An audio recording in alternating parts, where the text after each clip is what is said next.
여러분 안녕하세요. 공감 디자이너 핫투빠입니다. 오늘은 절대 건드려서는 안 되는 삼국지의 유능이 유비 현덕에 대해 한번 살펴보도록 하겠습니다. 나간중의 선택을 받아 소설 삼국지 연의에서 인자함의 대명사가 된 유비. 실제 성격이 소설과는 가장 다른 인물로 5손가락 안에 들 거라고 생각합니다. 그럼 지금부터 알고 보면 상남자인 유비에 대해 이야기해 보도록 하겠습니다. 출발! 우리가 알고 있는 유비 현덕은 자비롭고 온화하며 덕이 있는 인물입니다.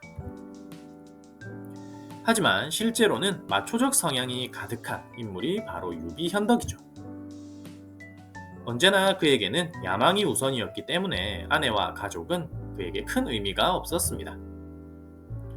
그렇기에 유비는 처자식을 무려 4번이나 마차에서 발로 차고 내던지는 행동을 보여주게 되죠.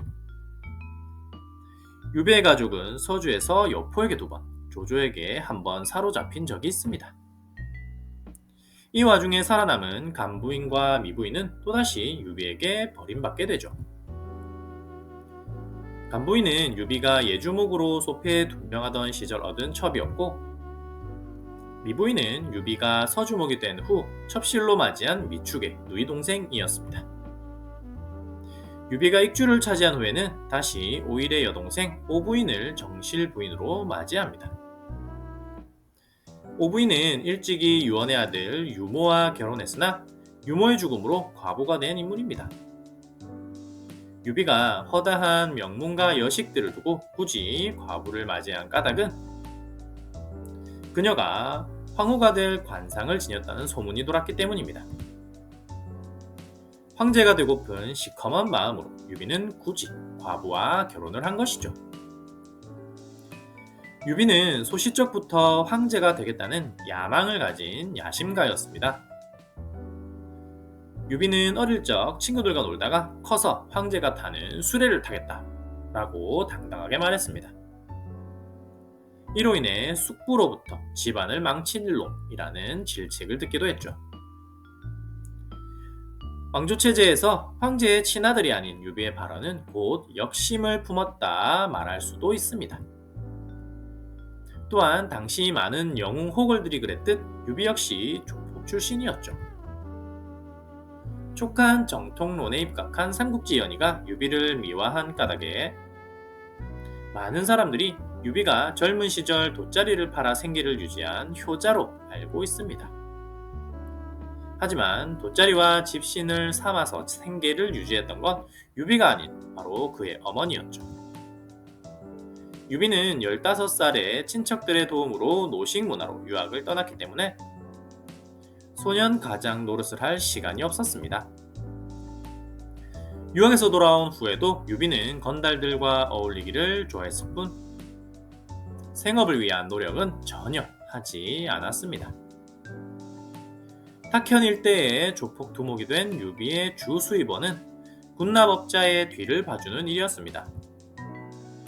그 대가로 유비는 군납업자들에게서 상납을 받아 조직을 유지했죠.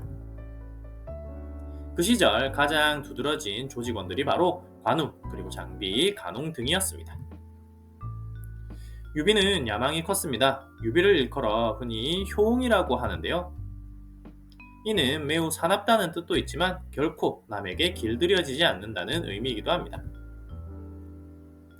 유비는 늘 한실중흥을 자신의 명분으로 내세웠습니다. 그러나 그가 꿈꾸는 한나라는 헌재의 것이 아니라 유비 본인이 세울 나라였죠. 유비가 끝까지 살아남아 황제가 된 것은 야망만으로 가능한 일은 아니었습니다. 유비는 그 나름대로 상당한 강점이 있었습니다. 첫째, 유비는 다른 사람의 마음을 사는 탁월한 능력이 있었습니다. 아무 세력이 없었던 그를 관우, 장비, 조운 등이 끝까지 따라다닌 것만 봐도 알 수 있죠. 둘째, 유비는 민심의 중요성을 알았고 이를 사기 위해 엄청난 노력을 했습니다. 수탈을 반복한 다른 군벌들과 달리 유비는 비교적 관할 구역 내에서 선정을 펼쳤고 여론 주도층인 사족 계급의 호의를 사기 위해 많은 노력을 하였습니다. 셋째, 유비는 인재를 알아보는 능력이 탁월했습니다. 넷째, 유비는 스스로를 잘 포장할 줄 아는 홍보의 귀재였습니다. 조조가 난폭한 행동으로 민심을 읽자 유비는 전략적으로 조조와 반대되는 행동을 취하죠. 마지막으로 유비는 지피지기하는 능력이 탁월했습니다. 유비는 자신의 재능이 조조에 미치지 못함을 알고 감히 조조와 맞서려고 하지 않았습니다. 조조와 정면 대결을 피하고 틈새 전략을 취한 결과 유비는 결국 촉한 황제가 될 수 있었습니다. 이번에는 소설 삼국지 연의의 거짓말에 대해서 잠시 살펴보도록 하겠습니다.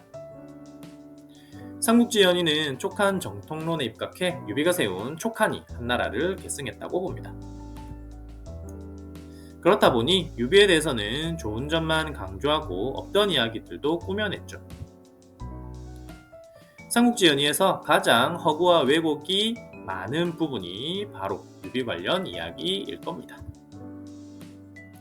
그럼 그 중에서 몇 가지만 간단하게 살펴보도록 하겠습니다.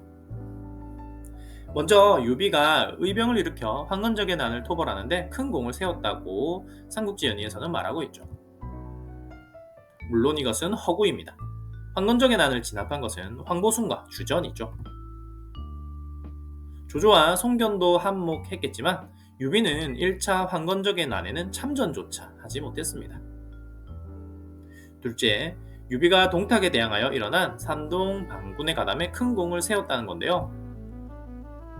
유비의 장수 관우가 화웅을 참수했고 유비 사명제가 호로간에서 여포를 물리쳤다라고 말하죠.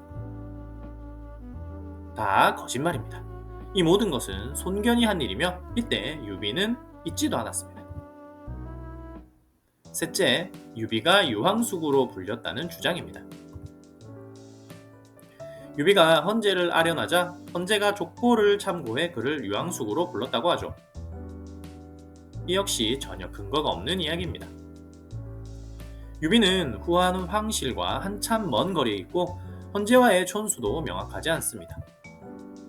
오히려 당시의 유력 군벌이나 대신들 중에는 유나 유표, 유원처럼 유비보다 촌수가 더 가깝거나 유력한 인물들이 수두룩했습니다. 이런 상황에서 유독 헌제가 유비를 황숙으로 대접했을 리가 없죠.